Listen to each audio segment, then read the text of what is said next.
Father Anthony Sciarappa is here. Father Anthony, how are you, buddy? I am existing. I have not ceased to exist. In that sense, I am doing okay. Well, that's a strange answer. Right. Okay, so I'm not doing great because everything is terrible. I'll be straight up honest with you.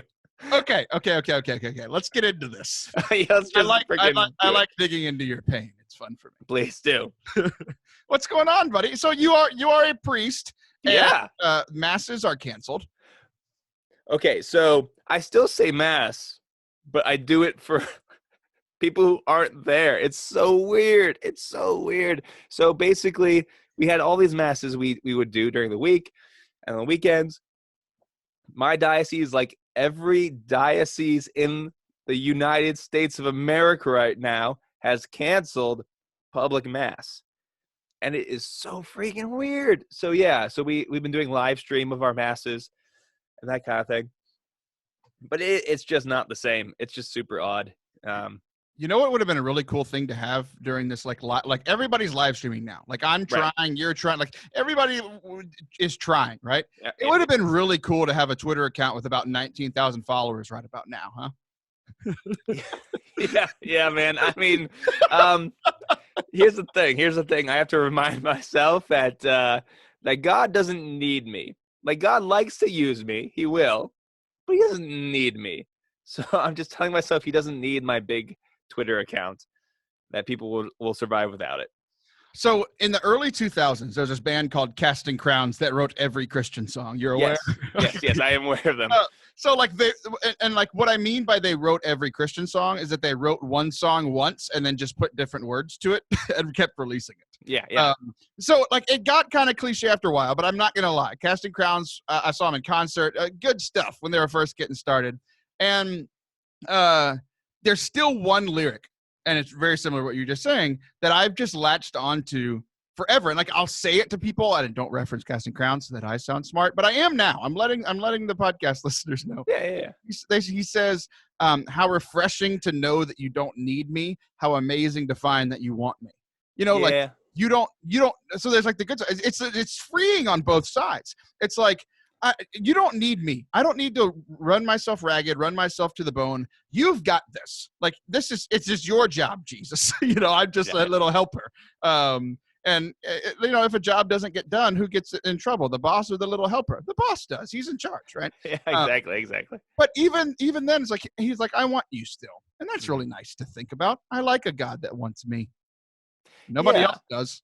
Well, that's the thing. If God wants you, who cares what other people want or don't want? Because they don't matter as much as God, right? I know. That's what we're so weird, because we'd rather have affirmation from creatures than the Creator, because we have a weird goblin brain that clings on to little earthly things. But yeah. If you're not watching this on YouTube, you're completely missing out. So I've never really pictured myself. I've even heard you say that before, and I never really it's a beautiful thing to say, the creature and God thing. And yet somehow my first thought is I'm just going to walk around and call every person I see a creature and see what happens. Right. You'd be theologically and philosophically correct, but your interpersonal skills would get an F, if we will. Yeah. So you know what drives me crazy, Father Anthony? What drives you crazy? What's currently driving me crazy is all of my co-hosts, whenever I say something funny, they move away from the mic to laugh. So what it sounds like on the recording is I say something funny, dead silence for 3 seconds. Oh, that's what you do, because if you laugh into the microphone, it's really obnoxious. Like, ha, ha, ha, ha, ha. This is called That's really terrible. Be loud. Okay. I just thought that was good mic etiquette, And also, when you move away from the microphone, people can get the audio image of someone throwing their head back in laughter. Isn't that like a thing? Yeah, but y'all aren't good at it, and it just sounds like dead air. You did it again! I did. Have it. Oh, you're the worst. Speaking of being frustrated, though, you are one of the ones I'm frustrated with. Okay, explain why you're frustrated with me. Why have I caused you so much pain, Taylor? You've been such a bad friend to me this week. Explain. So, I text you. Mm-hmm. This awesome thing. Somebody drew you as an anime character, and it was awesome. Yeah, it was really cool. And you responded, and then the next day, he's like, I was like, Father Anthony loved it. Thanks for sending it. Cool. He's like, here's you, and there's me and you. As like, and then he wrote like the Forte Catholic podcast. Like, there's an anime version of shows for you and I that I will share with this episode, and it's awesome. I texted it to you, no response. I texted you another request for a conference that I'm working with that we'll talk about later. No response. I texted you a couple other things. No response. The next day, I see you tweeting, and you're like, "Oh, it's okay. I was taking a day off for my mental health or something like that." I was like, okay, that's fine. Like, I'm totally behind that. Yeah. You still haven't texted me back. Well, excuse me for not being attentive to your needs when I'm in existential angst and depression because my job has been basically canceled, and so I'm all over the place. So, but you're right, Taylor. Okay, excuses aside. I'm sorry. I have been a bad friend. I've been like half. Oh, I'm not done. Don't apologize yet. The second thing, and the first one's silly. The second one is kind of real. Or it is real. I'm not going to even say kind of. Mm-hmm. Because I saw, like, so there was the day of nothing. And then you responded on Twitter and you said, okay, here's, you know, what's been going on. Okay, cool. I totally understand. It's fine. Can I say that? Can I say you're on Twitter? I have a secret Twitter account. If you try to follow me, I'm just going to reject your request. I'm sorry. It's nothing personal. And then I saw your face. I was like, oh, no. No, it's totally fine. It's totally fine. Okay, so you responded, and I was like, okay. And then, like, that day and the next day, you're like, you're tweeting about how things are going not great, how you're having this existential crisis. And I'm like, you know what would be nice during that time? A friend. And I constantly reach out, nothing. And then finally, after like 4 or 5 days, you respond. You'd be like, you know what, Taylor, I agree. We should hang out. And I said, okay. And then you're like, never mind. I have plans with someone else. It's like, dang it, Father. Okay, because here's the deal, Taylor. Here's the deal. Okay, let's get real. Okay, this will be good. If I start talking to you about what's going on, then everything that's going on gets super real. If I just like mouth off on Twitter, it's like a coping mechanism that I get a kind of like release, but I also don't have to really deal with my problems like I should. So basically, I'm not a healthy person, and I don't want to deal with my problems because if we had to have that conversation, I'd probably actually have to deal with stuff because I trust you with real stuff. So I've been avoiding you because I've been avoiding my problems. This is so hurtful. You're saying that you would rather go to Twitter than me. Yeah, because I have a sickness. I have a little goblin brain inside me that doesn't want to do real stuff right now. And because I trust you and feel comfortable being vulnerable with you, I am running away from that because I don't want to go through the pain to go to healing. Maybe you can somehow empathize with that. Maybe not. I don't know. I can. And I feel like literally right now at this moment in the podcast, we are at the point that I put you in at the SLS conference because I started going to confession live. And you had a choice to make. Either refuse that confession or hear it. Right. I now have a very similar choice because I know that the right thing right now to do would be to stop this radio show and to sit here and talk about it, because I finally feel like you're in a place that you can talk about it. But I'm also doing a radio show and I can't stop. Right. So I'm in this weird place. So what should we do? Should we stop and talk as friends or continue to ignore your problems? No. Okay, we can talk a little bit about this in a little way because I think this is important because I'm dealing with stuff. Anyone who's listening to this podcast is also dealing with stuff. What a novel thing to say, right? Everyone is dealing with stuff. No, but like you know. So for me, at least I can still celebrate Mass. I've got a chapel right down the hallway from where I'm recording right now. But there are other people who like their Sunday and their time in prayer is everything to them, and that's been taken away. There are people who may be listening to this and who are alone, and so. When you're in this place where like everything has been taken away, even really good things, and it feels like you're left with nothing, that shakes someone up. So there's a lot of people who I'm sure listening to this right now going through a crisis of faith. So you need to, oh my goodness, it's moments like this that God in his providence, I think, is asking us to really look and see what is our relationship with God. You know, it's one thing to go to him in the comfortable ways. So maybe we're comfortable with going to adoration. We're comfortable with going to mass. We're comfortable with going to churches. But now that that's not a possibility, we have to like just rip our hearts wide open, and all that ugliness and fear, and that's always been in there, but is now being revealed because that's all we have left. We have to take all that gunk and then give that to the Lord. And my goodness, that's a really tough thing to do. I brought you a present, God. Yeah, exactly. My gunky heart, Lord, here it is. You know what's easier than giving Lord the gunk in your heart? You know what's easier?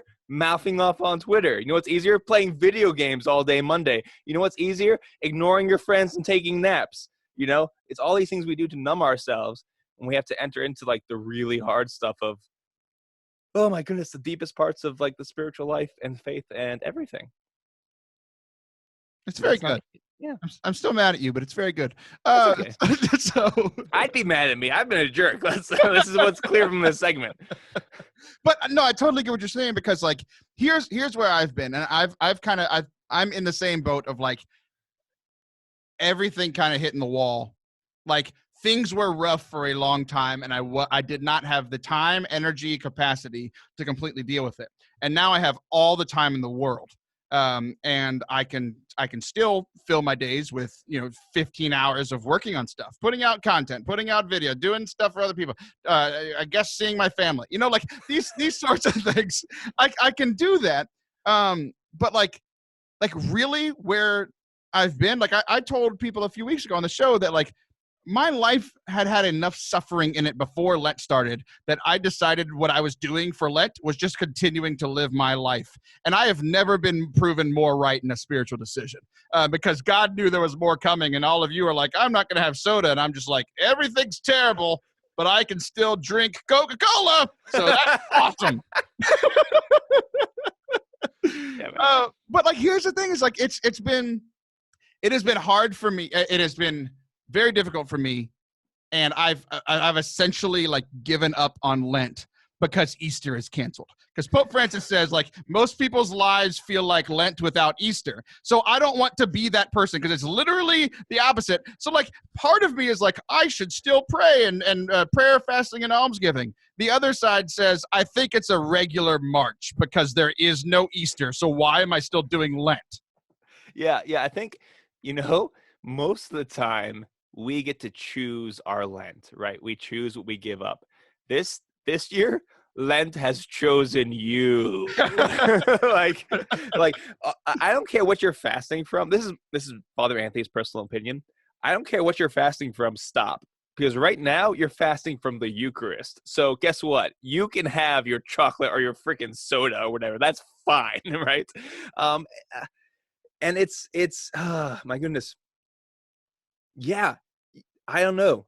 And that's the tough thing. Like, I'm a priest, and I want to know the right things to say to people, because these people are my children, spiritually speaking, right? And that's a real thing. And, the people I meet for spiritual direction, I'm going to have to do that via video phone, which is different and weird and odd. Or just, I don't know, seeing my staff in the office and talking with them, and now I can't do that. I had a funeral service today. Couldn't have a mass. Went to the funeral home. They couldn't have their entire family. And how do I comfort these people? By bumping freaking elbows with them? Like, that doesn't cut it. It doesn't. And we're all stuck in this thing. And I don't know what's the right thing to do, whether the right decisions or whatever. All I can do is keep going. So if anyone's listening to this and you feel like all you can do is just kind of keep going, I think that's enough. I think that's enough for your Lent. I think it's enough to like squeak out a few Hail Marys if that's all you can do. So what you're saying is I'm a prophet because I was on this weeks before everybody else. Yeah. Yeah, exactly. You know, just keep on going. That's good enough. Here's the thing. Like, I mean, that's very Christ-like in a way because. Oh, thank you. No. But seriously, let's do this. You know, Jesus Christ didn't like when he was going to Calvary. He wasn't given like a smorgasbord of crosses and like Jesus, you can pick whatever cross you would like. No, he was just given one.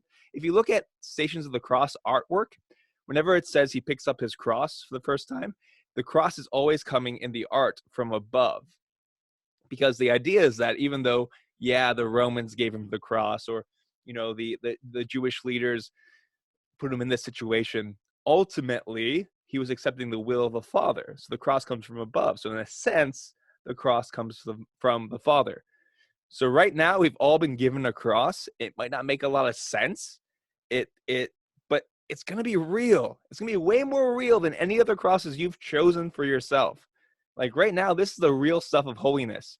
Like in other times, you could be like, I can be a saint, or I can be kind of a regular person, or I can go to hell. Now it's either like sainthood or hell, right? There's no like middle ground for any of us. And something about that's good. Something about that's a real blessing, I think. Well, I need to make a decision because I've been stuck in regular person for my life. Yeah, right, exactly. And Lord's like, you know what? We're gonna shift this into high gear right now. We're really going for it. And ultimately, God's allowing this because that's what we're going to need to be happy with him forever in heaven. And I don't know, since I'm pontificating right now, everything's passing away. This world isn't our home. We don't belong here. And Christ is going to bring us to heaven if we let him. And so that's what we're going to try to do. You know what's great? What? I got through like 1/6 of the things that I'm frustrated with you about. You got a third segment. You got time. We do have time. This was really good. I think most of the time we never really come into the first segment with a plan. And I had a plan and it was wrecked. And I loved it. You did a really good job. You're like a real priest person for once. I'm trying my best. All right, guys. We will be right back. We've got another guest, and she has a tremendous name. You're going to want to stick around for this. Don't go anywhere. Father Anthony and I will be right back with someone who's much cooler than him, at least. That's for sure. Don't go anywhere.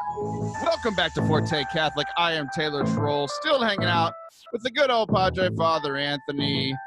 Because, I mean, usually he only works one day a week, but even that has been canceled.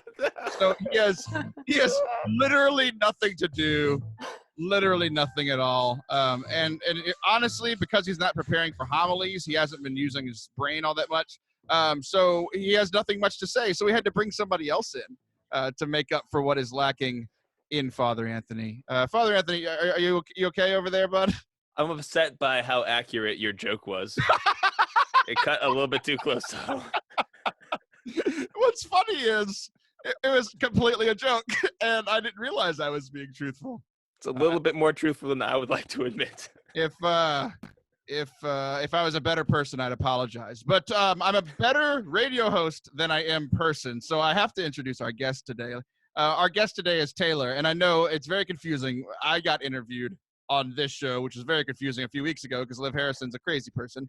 But there's a different Taylor. Father Anthony, she taught us how to say her name at the beginning. Would you like to go for it? Because I don't think I'm Italian enough. Welcome to Forte Catholic, Taylor Tripodi. There we go. Father Anthony, honestly, you have no idea how happy that makes me to hear you say it that way. Like, honestly, I cannot explain to you how many times I've been in an event or an interview or anything where people are like, tripodi or like I've heard dry booty before. I'm like, how could you possibly get that from that? But here we are. So you have no idea how happy that makes me. High school was difficult. Yeah. Yes. Wait, this should be fun. Who do we think high school was more difficult for between the three of us? I don't think it was me. Well, I mean, my senior year was by far the most difficult. I don't think anybody has a worse senior year than me. Oh, because that's when my public high school found out I was entering seminary, and it became super awkward. So that might win. Yeah, I think that might win. Although I was kind of the guinea pig, so I'm the oldest of 9. Mm-hmm. So I went to 2 different high schools. I did have a very hard time because I had to transfer. So that was pretty hard, but it wasn't anything socially awkward, like entering the seminary and having everyone find out about it. So wait. So I didn't know this. You didn't enter seminary after high school. No, I did. No, I was talking to Taylor. Oh, yeah, no, they put an ex-nay on the women's acceptance into seminary. So my senior year was actually really good. One of the craziest things, like even in like High School Musical, they have like the different groups of people where it's like, the jocks can't hang out with the band nerds and they can't hang out with the smart kids. And like senior year, that I went to a school where like we were 2,500 people and we all meshed together our senior year, but there was no more groups anymore. So that was great. But I think, I don't know. It's definitely not me. I can let y'all hash it out between the two of you. I did have one moment my senior year that was really bad that I've never shared before. And for some reason, having Taylor on the show is bringing it out. So I thought it was really exciting. Taylor's, and then everything just starts coming out. Exactly. So the worst moment, I don't think it equals y'all's years, but the worst moment was my senior prom. I went with a girl that I didn't really want to go with. My best friend went with the girl that I wanted to go with because they had gone to the previous dance together. And I wanted to go with her. She wanted to go with me, but because I'm his best friend, I couldn't do that, right? Like there are rules. Oh, man. So I had to go with her best friend and like tag along the whole time. It gets worse. Y'all are already hurting for me. The person who led the group was my first real girlfriend from the year before that we had dated all year, that we broke up. She was running the group. So here's poor little Taylor, not with anybody I wanted to be with. What a grand old time. Senior prom for the win, man. Oh man, I actually feel that very greatly because I didn't even go to my senior prom. Oh. It was on purpose. I don't know. I didn't really want to go with anybody that that had asked me to go, and I kind of was like, I'd rather just not go. But I don't know. Senior prom, it's a weird time. So, well, okay, just for doing senior prom stuff, real quick. So I had this really dramatic breakup with my girlfriend my senior year because I'm entering seminary and everything. A girl? What? Yeah. You dated a human girl. Oh, real one. Yeah. Okay. So I broke up with her. Very dramatic. I'm entering seminary. Everyone knows that's why I broke up with her. Okay. But the weeks go by and senior prom's coming up, and I'm like, well, I kind of want to go to senior prom, right? So I went with this. So I just asked a different girl out to senior prom, which apparently was not okay. I guess that's not okay. And ended up in the same group with my former girlfriend. And so that was that night of us just awkwardly being in the same group the entire time. So what you're saying is we had the same senior prom, but should have done what girl Taylor did and decided not to go. Just not go. So much. Just don't be a weird jerk. Could you not do that for one night? Nope. Got to be a weird jerk. That's what you got. Yes, Taylor made the right choice. I went, but didn't do what you did. I didn't do what I was told not to do, which is exactly what you did, proving once and for all that the priest is the worst person on the podcast. Yeah, no, that's true. Yeah, I think Father wins out. Worst person in the world. Oh, yeah. You have no idea what you've just done to Taylor. You created a monster. So, okay, Taylor, we haven't even introduced you really yet, but we're having a good time. You and I met, we were both at Franciscan. I was in grad school and you were in undergrad, I believe. You were young, right when Taylor Swift was popular, and your name was Taylor, and you sang and played guitar. It must have been a difficult time for you. Hey, man. You know what? To be compared with somebody that was, at the time, one of the coolest people ever is probably not the worst thing. But yeah, I think was I a freshman when we met? I think I was a baby freshman. You were really young. I was a baby. So we met. We were in the same musical group for Mass, and it was this strange thing. I went to like 2 practices, and I was like, "Yeah, this isn't for me." And I'm newly married and working full time and in grad school full time. And Taylor seems to have a handle on this. Peace. So I quit. The first thing you know about me is that man is a quitter. Oh man, because did we do a few masses together and then the C'est La Vie? I went to 2 practices and I said, nah. Oh, that's right. We didn't even play a mass together. I was gonna say I couldn't remember if we did actually play a mass, but I do remember. Yeah, we met very briefly, and then I guess I don't know if I do we see each other at all on campus after that? Maybe a few times. I don't think so. So time passes and I leave. I go start working in youth ministry, and then I'm starting to come back every summer for the John Bosco conference. So then I see you all grown up. You're singing with our friend Bob Roberto Arroz. Yes. At the conferences. So I'd see you there and be like, hey, I know her. And she's looking out in the congregation like, please don't talk to me, sir. She would only talk to me. This is whenever we are far apart like we are now through this Zoom call. You got to have this little medium here. Just like some distance, healthy distance. No, it's good. So it's been cool to like from afar see your kind of your. I know a lot of people can frown on it in ministry circles, but there's not a better word. Like your ministry career, your music ministry has continued to grow. It's been fun to watch. You've recorded albums. You've been singing all over the place. So tell us a little bit about who you are and especially the music stuff, because we would definitely want to promote you because it's good stuff. Hey, thank you. I appreciate that. Yeah. So, man, I'm right now. I'm living in Cleveland, Ohio. I did grow up in Cleveland, Ohio as well. So I hear it, right? Yeah, I know that's like the only thing you hear about it, really. Yeah. So it's a great place to live, though. I've always loved this place. My family's from here. I'm the oldest of 9. So I've grown up with a lot of siblings, and that's always fun. But yeah, everything kind of came back full circle. So living here now, and I've recorded 2 albums since I graduated. Actually, one of them was recorded while I was at Franciscan, though. And I kind of really fell in love with worship and just songwriting and things like that after Bob Rice and the conferences, and just being really involved with the music scene, the music life at Franciscan. And I was the student head of music ministry for a few years there. So I loved like being able to just lead in worship and to pray with people. And it's one of the biggest blessings of my life. And so I was also a youth minister for a little while after I graduated. And then just in the past 2 years have kind of done this pretty much full time. And yeah, it's been a real blessing. And God has been working through it. So I'm just really happy to be able to do what he's asking me to do. I'm really grateful. Yeah. Well, good. We got the pronunciation earlier from Father, but I'll go ahead and say the spelling. So Taylor, Taylor, Tripodi.com. You can go check out her music. And then once the world isn't canceled, you can book her to come out to your parish, because literally all of our lives have been canceled, not just Father. Literally. Yeah. Oh my gosh, it's crazy. Yeah, the most potential money I ever lost was on the Super Bowl. I bet on the Super Bowl, and it wasn't the most money I lost, but the most potential money. And then like 3 days ago, I lost $3,000 in a day because of canceled ministry events because of this stupid virus. Isn't that nuts?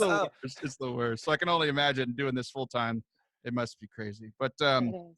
But yeah, so we invited you to come on, and because you and I reconnected at one of those conferences that we're at this fall, the youth ministry one, NCCYM, all the acronyms. We met at the acronym conference, and we did.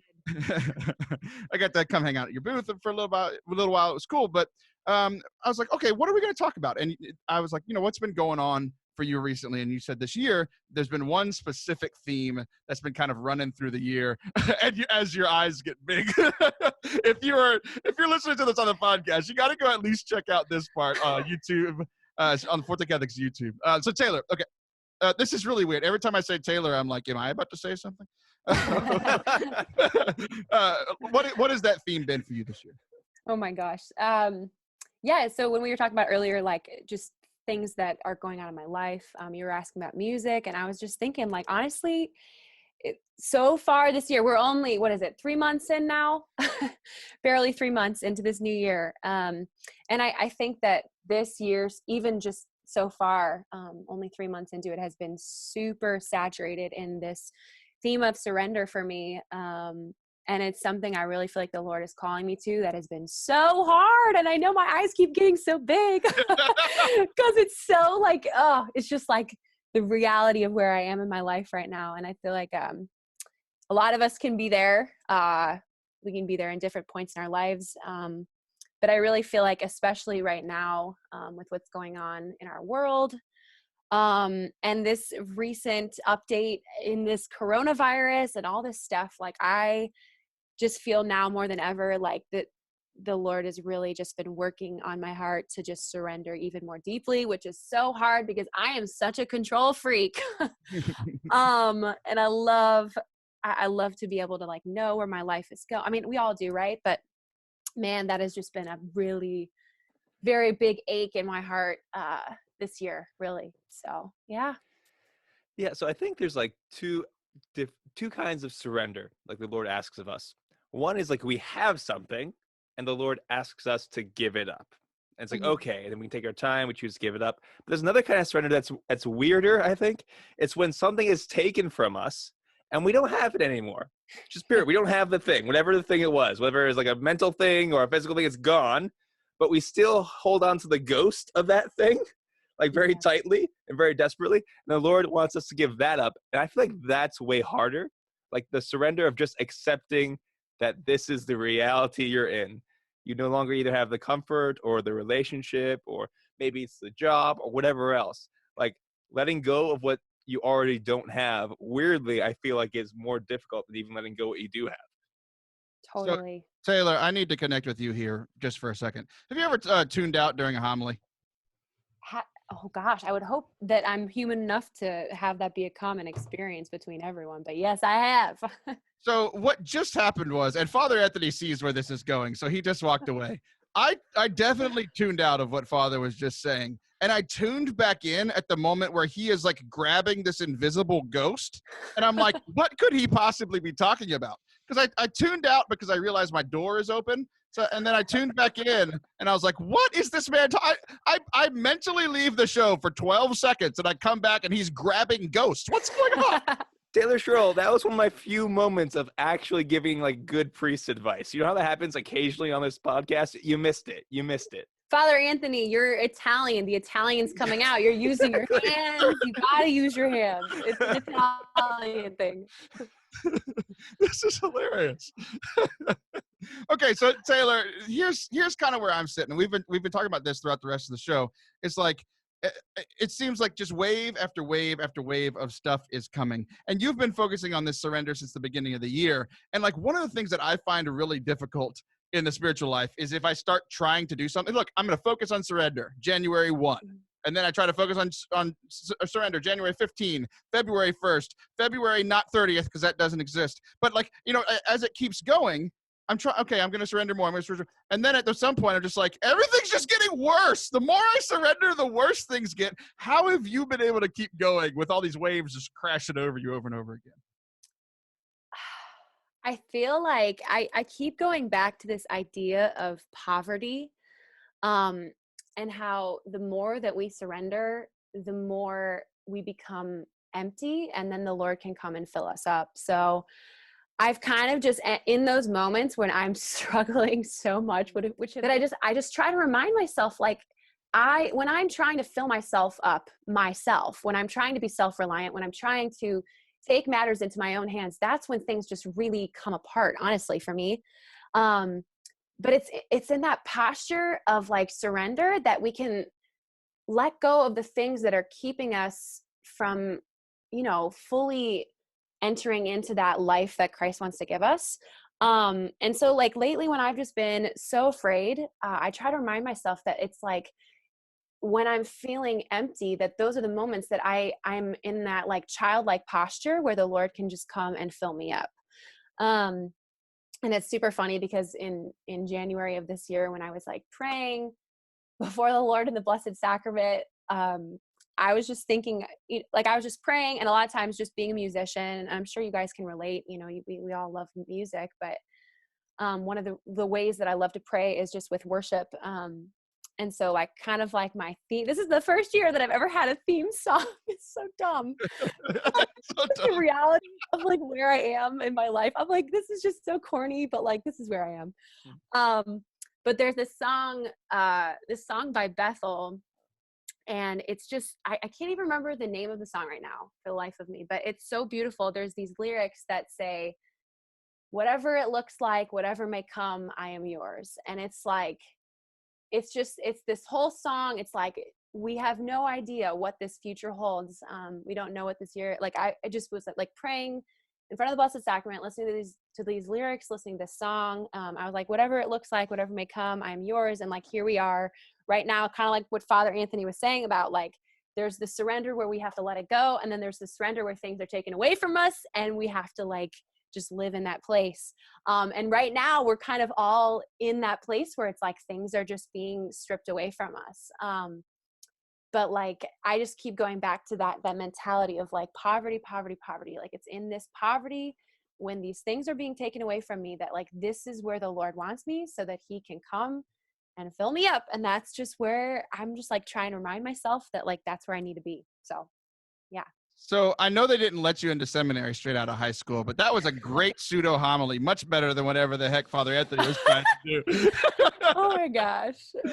Father Anthony, we need her name one more time before we get out of here. Taylor Tripodi. There we go. I love it.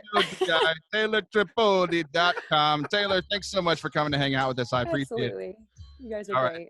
All right, everybody else, we will be right back for our final segment of the day. Maybe Father Anthony will try to explain whatever he was trying to say to me, because maybe y'all got it, but I didn't, because I'm a dummy. All right, don't go anywhere. We'll be right back.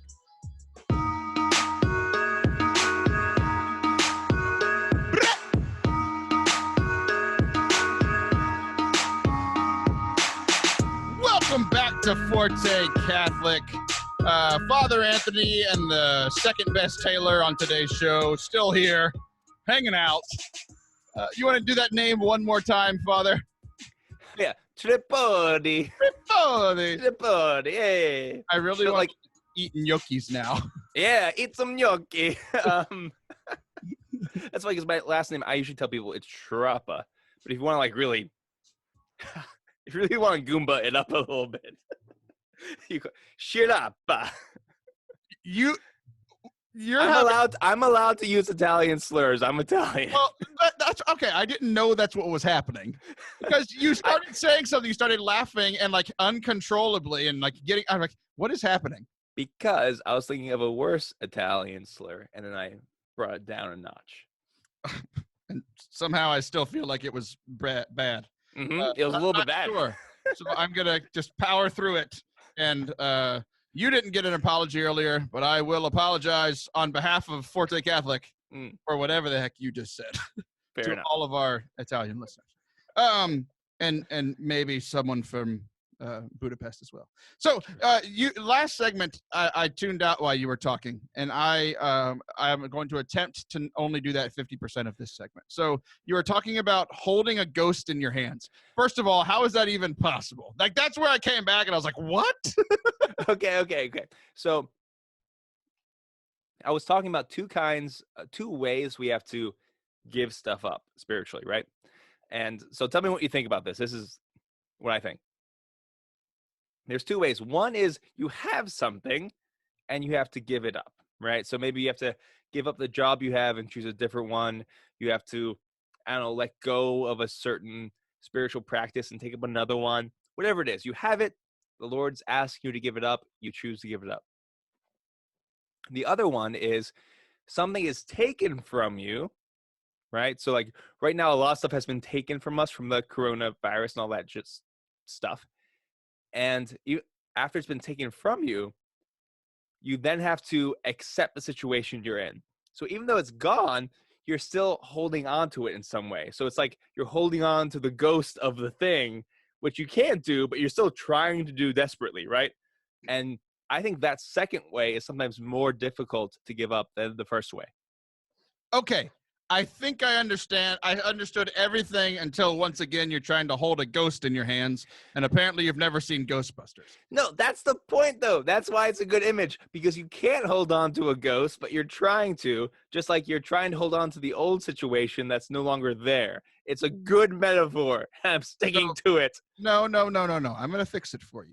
A block of ice. You hold on to the block of ice. What happens to that block of ice? It gets all melty and goes away. There you go. But I think, okay, you're gonna fight over metaphors right now. But the point is, like, the thing's already gone, right? Maybe I will die on this hill. I will become a ghost, and you won't be able to hold on to me. No, I will pray for you, and you will go straight to heaven, sir. Okay, he yells at me while pointing. I will make you go to heaven, you punk. You've never seen me preach. That's how I preach. I just point at the crowd, like. But like, you can't go to mass this Sunday. That's something that's been taken from you. It's not a block of ice, it's air. It's gone. You can't hold, the ice has been melted already, right? But a lot of us are still trying to hold on to that idea. So maybe we're really angry and we're thinking angry thoughts about our bishop or whatever else. We're still think my bishop's awesome. He told me I don't have to go to mass for a few weeks. That's awesome. I'm sure, like, you're being a little bit silly. I know you are, because you like mass. Even though it's crazy, it's hard to bring your family there. But, like, I'm sure there's a lot of people who are like, sweet, I don't have to go to mass. I'm sure there's a lot of people like that. Remember that whole saint, regular person, or demon? Yeah. Still regular person, bro. Still regular. Oh, let's okay. also some regular again. Sorry, yeah, exactly. So coming to you, I've got we've got some. I can't think of the word. I had a great joke in my head. Because I'm regular again. What are those little crackers that you eat to make yourself regular? Like fiber? Yeah, Fiber One bars, and I've got some. What are the little things that you eat to put bacteria in your belly? Yogurt? No, well, sure. Yeah. What are the thing in yogurt that makes it good? Bacteria. What are they?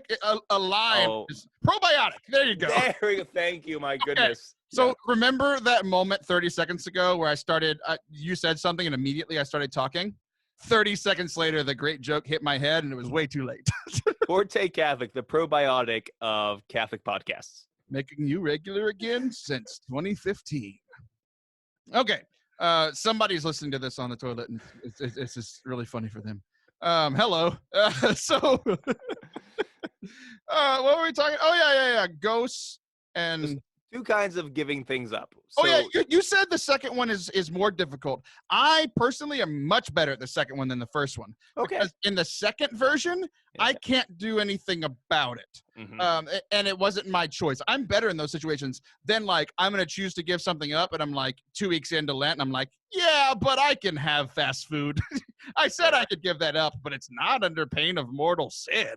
I can have, but this one it's like, hey, your life is falling apart. You're losing a ton of money and everything's terrible. It's like, okay, well, I'm just going to push through that because there's nothing I can do about it. Both situations, I'm eating a lot of fast food, though. But I think you bring up a good point. I think some people are better at the first one. Some people are better at the second one, right? Because some people, when something's been taken from them, they obsess over it. They think about it all the time. They can't move forward. They can't accept the situation they're in. But they're really easy. It's easy for them when God asks them to give something up, because when you choose to give something up, it feels like there's a little bit more control over that, So, yeah, I think people can be better at either one. Or maybe sometimes we're just bad at both because giving stuff up is really hard all the time anyway. I think it's funny. I think it's obvious that we are on opposite spectrums of this. We really are, though.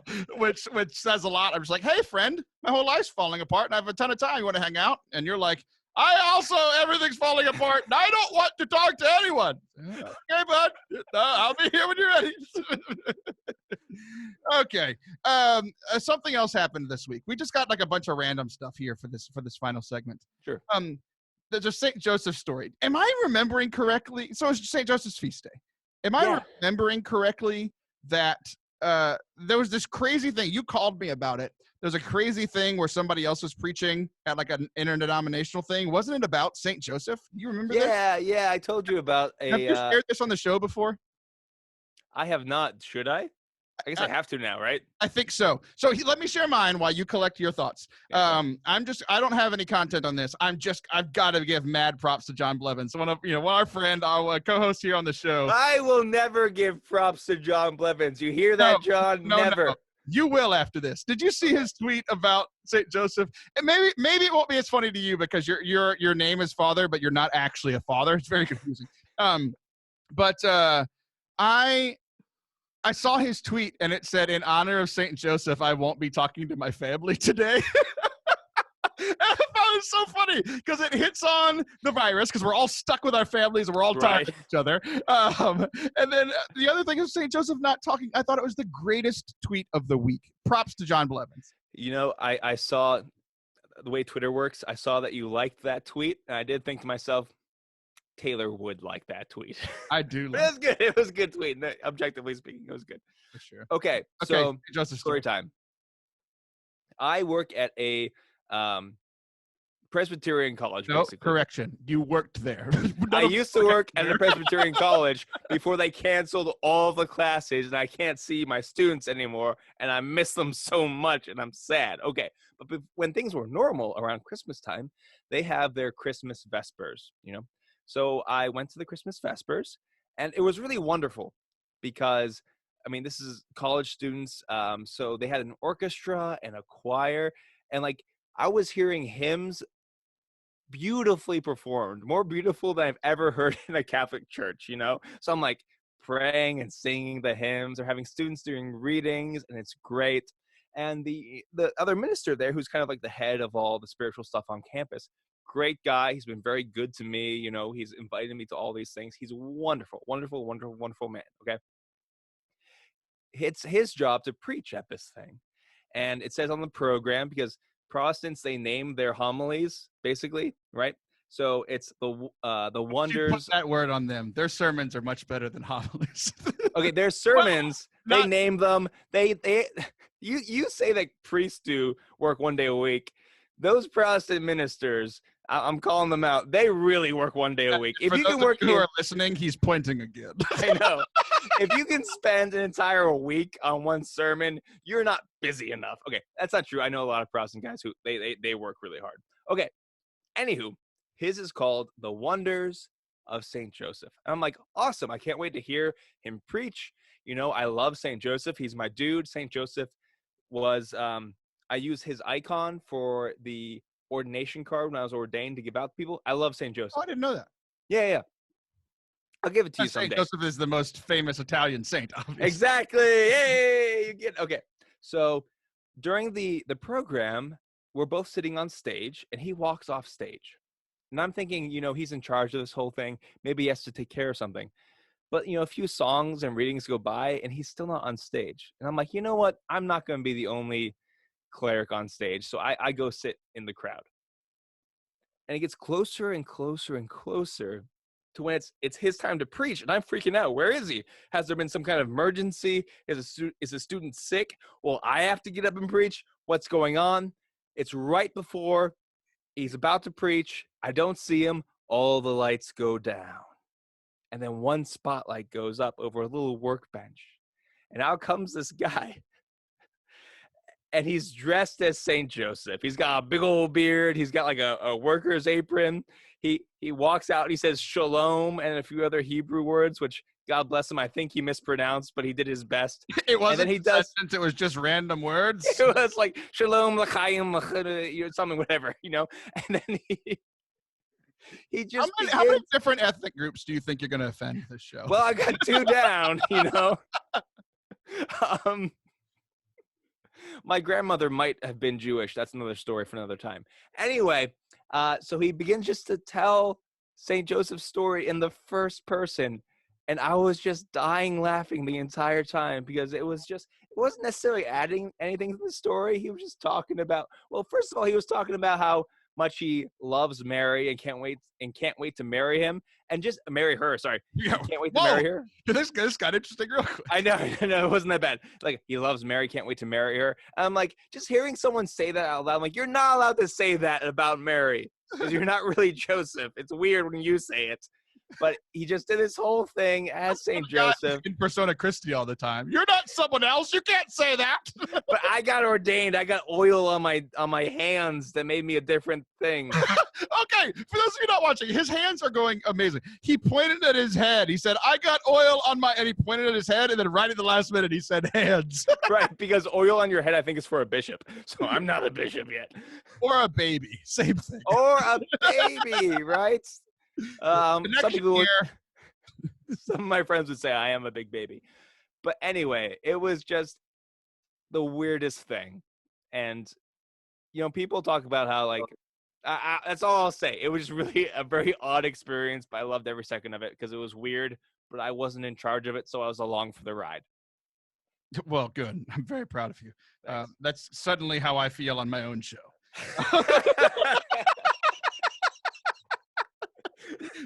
You notice that I laugh into my microphone, and you still walk away. I can't. I'm bad. I've got bad microphone etiquette. Oh boy. Okay. A couple of things to plug, and we'll see how long this goes. By the way, I have one more thing about your storytelling. Don't ever say there's a story for another day, because then all of us are like, we have to go through what story am I more interested in? And exactly. Again, I did that on purpose because part of it, that's fun for me because I'm messing with you. So it doesn't make me a good storyteller. It really doesn't, but it's fun for me. Now I'm still thinking about you grabbing ghosts. So a couple of things. There's a lot going on. Obviously, we are putting out extra content as much as possible. So there have already been 2 podcasts a week for a couple of weeks. We're going to try to continue to do that. We're putting out some YouTube exclusive stuff. So Forte Catholic on YouTube. Subscribe there. One of the things that we're going to be doing is me and a buddy of mine, like a decade ago, wrote Stations of the Cross reflections, just like you would do on Friday, but they're kind of more modernized and for like a young adult, college student, high school audience. Because that's when we wrote them, and we wrote them for essentially for ourselves. Like what would be good for us, right? So Father Anthony and I are going to be recording that and getting that out soon. So we hope that you can pray along with us on the Fridays of Lent, because as much as I'd like to think that Lent is canceled, apparently it's still going on. So we're going to try to continue to do that together. Myself and Father Anthony, he's joining me a couple of times. We are streaming, which for those of you who are older than the age of 14, it means we're playing video games together, hanging out, and you can watch. And just like a Facebook Live or an Instagram Live or whatever, you can comment and you can be a part of the community. We're doing that on mixer.com/Forte Catholic. Okay, I feel dirty just plugging all these things, and I have. Can I plug my thing real quick? No, I'm still so mad about that. I'm still so mad. This is the Desert Fathers podcast. It should be on iTunes soon. Google it, the Desert Fathers podcast. Okay. Before Taylor cuts me off. Yeah, this is all being edited out. So Father Anthony has decided that he wants to be on everybody else's podcast, and finally decided he wanted to do one for himself. And I'm so mad about it for reasons we can't get into. Okay, a couple other things. So you, my friend, were on the Quizzical Papist show live at Celeste, right? I was a contestant on it this past week. Can I tell you what happened? Yeah, how'd it go? So we went in, and I was on a team with 2 other people against Mecca, because Mecca wanted to be by himself. Amazing. If you're on Twitter, you know who Mecca is. If not, you think it's a place that Muslims go to pray. Very different things. But also the same. Just kidding. In no way at all. But Father Brad Doyle, who was on our podcast earlier this week and yelled, and it was amazing. He's great. He's so much fun. He told us on the last question, I was like, we lost at the end, and we were winning the whole time. And I was so confused and like, what are you even talking about, Father Brad? And I was like, okay, whatever. We lost. Congrats, Mecca. I kind of raised a fit, and then I was like, okay, let's be a bit smart about this, right? You want to know the message that we all got the next day? What? Father Brad telling us that he was wrong. We won. That's the worst. That's the worst. It was I had to sit with my defeat for 24 hours, and now I don't know what is better: actually winning in the time, or like letting Mecca feel like he won and then crushing his soul. Well, the thing is, like, you won, but you got none of the glory of winning. That's the worst. I think that's the worst. That's terrible. He edited it in before he published it. That we won, and he had to eat some humble pie. It was great. So well, that's good. Yeah, I was on his show, the Nick Longo show. There's a bunch of digital ministry stuff going on. The Be Not Afraid conference that myself and a bunch of my co-hosts who answered their text messages this week are doing. So go to Stacey Sumereau, Sumereau, digital conference. Some of the best speakers in the Catholic world, and apparently me. They let me come on. I'm hanging out with Allison Sullivan. Check that out, guys. Thank you so much for listening to today's show. Father Anthony, I'm glad you're back in my life. I missed you. I missed you too. I'm sorry. I'll be a better friend, maybe. All right, or maybe. That is so true. I'll be back next week. See ya! Bye.